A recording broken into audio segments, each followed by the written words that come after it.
Хушны самрыг түүж ашиглах хугацаа хуулаараа 10-аас 12 дугаар сарын хооронд байдаг. За үүний дагуу холбогдох яамнаас самар түүх зөвшөөрлийг 4 аж ахуйн нэгжид олгожээ. Гэсэн ч өнгөрсөн 7 хоногоос эхлэн нийслэлийн гудамж талбайд самар борлуулж эхэлсэн. Ингэхдээ ил задгаа иргэдийн гар дээрээс зарагдаж байгаа.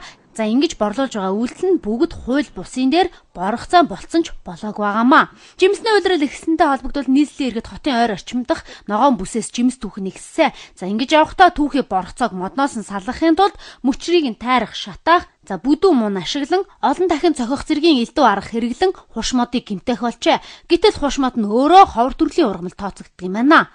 Одоо түүхийгээр нөгөө том бүдүү мун гэдэг гэсэн тэрүүгээ модоор дахин зогсоор байгаа. Тэрний нөгөө тэр модны чи өөрийнх нь нөгөө холтос тийм ээ, холтосын тэрнээс болоод нөгөө мод маань өөрөө өгч тийм өгөөрөх тийм байдалд орж байгаа. Өнөө маргаашийн хідэн төгрөгийн ашиг олох гэсэн зорилготой иргэдээс олж ховор төрлийн ургамал сүйтгэхэд хүрч байгаа юм. За нөгөө тэгвэр ингэж түүж байгаа иргэд нь ямар нэгэн байдлаар ариун цэврийн наазахын шаардлага хангахгүй бохир аргаар түүж байгаа юм байна.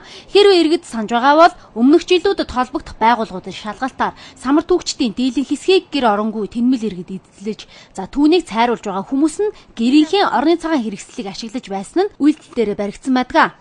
Хоёрдугаарт самрыг хүмүүсийн гар дээрээс одоо ингэж худалдан авсаар магадгүй бид нар бохир гарын өвчнгээд бас тийм ээ халдвар шарам уу ямар нэгэн өвчин бас дэлгэрэх боломжтой. Тэгэхээр гадуур боргоцоо худалдан борлуулж байгаа тохиолдол нь хууль зөрчсөн үйлдэл. Тиймээс иргэдийн гар дээр байгаа бүтээгдэхүүнийг улсын орлого болгох ёстой. За үүн дээр мэргэжлийн хяналтын байцаагчид ч хяналт шалгалтаа хийгээд эхэлчихсэн гэж байна. Нөгөө төгөр түүхий болоод хаана ямар аргаар түүж авчирсан нь мэддэхгүй боргоцоо худалдан авч өөрийн эрүүл мэндийг эрсдүүлэхээс зайлсхийх шаардлага иргэдэд гарч байна. Шууд дэлгэр цэцэг гантуул нар мэдээллээ.